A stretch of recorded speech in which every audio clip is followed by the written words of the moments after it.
My family have been selling groceries for 100 years. My grandfather bought his first store in Brunswick in 1914, and here I am today in Seville in the Yarra Ranges in the Warburton Valley, the picturesque Warburton Valley, in 2014 with my store here. My grandfather's store had one checkout. I was about 5 or 6 that I can remember going into his store in Brunswick, and everything was weighed. My grandmother used to be out in the back room and she used to weigh the flour and weigh the sugar and the dried fruits. My grandmother used to weigh it up at the back, and my grandfather used to sit on a little stool at the checkout. He was the only one that was allowed to handle the money. At my age in life, I didn't expect to have to be doing this. If I was 30 years younger, I'd probably relish in the fight that they would present to me, but I'm just getting a bit tired and a bit past it, I guess. This last 6 months, I've become really tired. I think it's a mental stress. Not knowing what's going to happen has been very hard, very hard.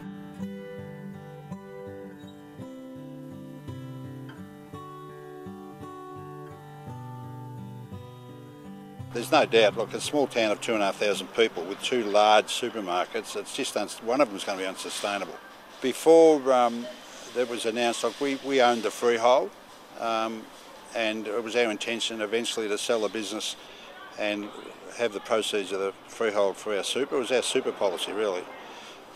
We never really expected to have the government support us, and I've always been in a position where I've always looked after myself, and I've never ever had any handouts from the government.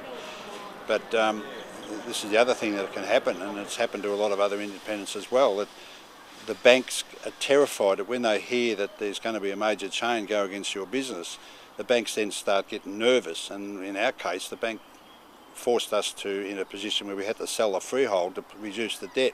I've sold my house. That was part of the issue with the bank, to try and sell down the freehold. I've sold my house. My wife and I now live in a rental property. My son had a small property at Red Hill on the Mornington Peninsula. He has since sold that.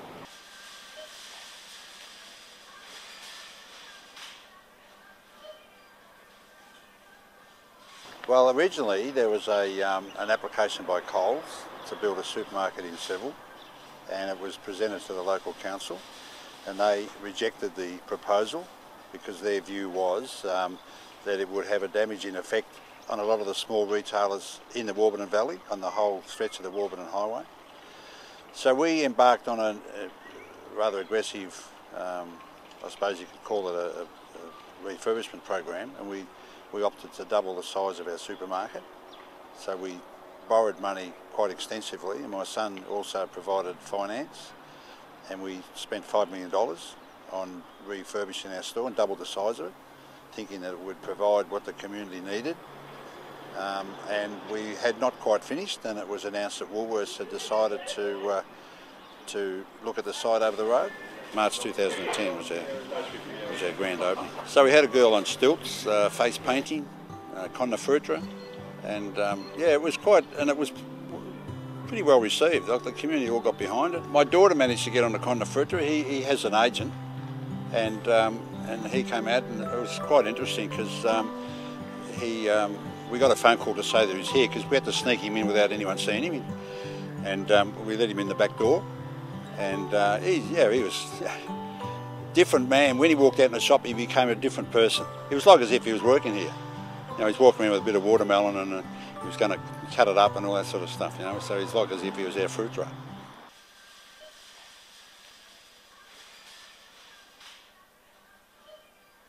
There was no liquor mentioned in any of their economic assessments, and that was noted by the panel. And it was a ploy, it was a trick by Woolworths to deliberately do that, because they probably knew full well that if they had have included liquor, then it could have been, the whole proposal could have been turned away or turned down. And if the liquor side of it really hits us hard, and look, we're hoping that it won't, but who knows what they'll do when they get it over the road, whether they become very aggressive in price and try and force us out of business, who knows? We won't know till it happens. My wife's been very supportive. I'm very lucky in the fact that she's understood everything that's happened, and I suppose all the decisions that have been made have all been mine. Like, Jenny hasn't had a lot of involvement in the business, and she now works in the business 2 days a week, and she's 70 as well. Like, it's just, Too old to be doing that.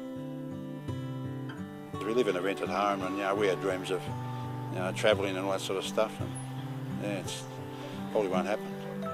That was always my dream, was to buy a motorhome and travel around Australia, and well, it hasn't happened.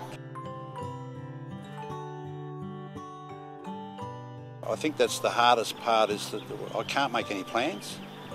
I'm sort of in a void at the moment, waiting to see what effect is going to happen, and then I might be able to make some plans then. 2010 it was announced, so it's taken 4 years to now for them to be up and running, and in that time I couldn't make any plans. I was just like not knowing what the future was going to be like and what was going to happen, and I'm still in that void until they get their liquor, and then we'll know exactly what effect it's going to have on my business, and then we can make plans from there.